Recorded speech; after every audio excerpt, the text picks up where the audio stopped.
चीन की जोसेफिन चुंग कहलाईं गद्दार, भारतीय प्रेमी से की शादी।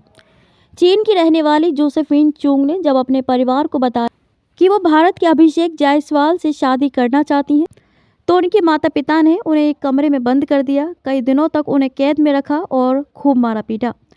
उनके भाई उनके फ़ोन और मैसेज चेक किया करते थे और उन पर कड़ी नज़र रखते कि वो किससे बात कर रही हैं और किसे मैसेज कर रही हैं। चीनी के रूढ़िवादी परिवार से आने वाले चुंग के माता पिता को उनका किसी भारतीय से प्यार करना बिल्कुल रास नहीं आया और उन्होंने उनके साथ बहुत बुरा बर्ताव किया ताकि वो अपने भारतीय प्रेमी को भूल जाए। चुंग का अपने समुदाय से बाहर किसी से प्यार और शादी की बात करना उनके परिवार के लिए शर्म की बात थी। लेकिन जोसेफिन चुंग और अभिषेक जायसवाल को परिवार और देश की दीवारें नहीं रोक पाईं और दोनों ने शादी कर ली।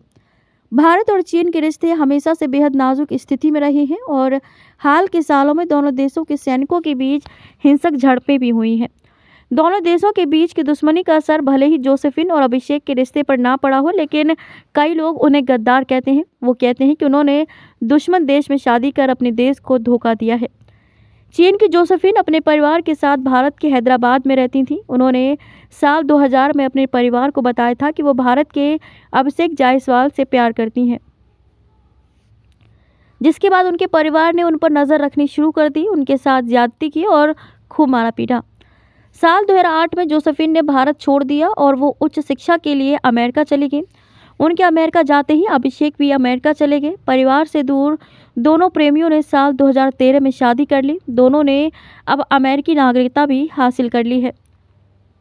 दोनों की प्रेम कहानी किताब rebels traitors and peacemakers में सामने आई है। इस किताब में जोसेफिन और अभिषेक की तरह ही 14 कपल्स की कहानी है जो अलग अलग देशों से आते हैं।